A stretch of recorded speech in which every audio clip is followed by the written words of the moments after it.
Social media influencer Christina Patel દ્વારા પોતાના કૌટુંબિક ભાઈ અને કાકા ઉપર આક્ષેપ કરવામાં આવ્યો છે કે તેમની મિલકત પચાવી પાડી છે અને તેમને ધાક ધમકી પણ આપી રહ્યા છે. તેમના ભાઈ જે આપણી સાથે જોડાય છે તેમની પાસેથી જ આખી સમગ્ર હકીકત જાણવાની વાત કરી. શું આખી સમગ્ર હકીકત શું છે?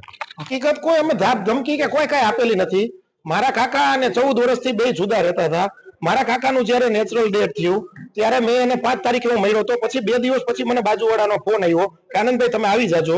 એટલે મને મારા કાકાના હિસાબે કુટુંબિક રીતે મારે જ જવું પડે. એટલે હું જઈ એટલે ત્યારે ડોક્ટરને મેં બોલાવ્યો. એટલે ડેટ હતું એટલે મેં સીધી 108 ને ફોન કર્યો.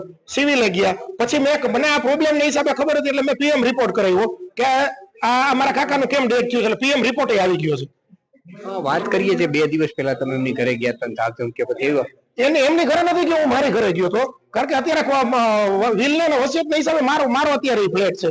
એટલે મેં એને કીધું હતું કે તમે આ ફ્લેટમાં અત્યારે રહી ન શકો. જે કોર્ટ ડિસિઝન લે તમે અત્યારે બહાર વયા જાઓ.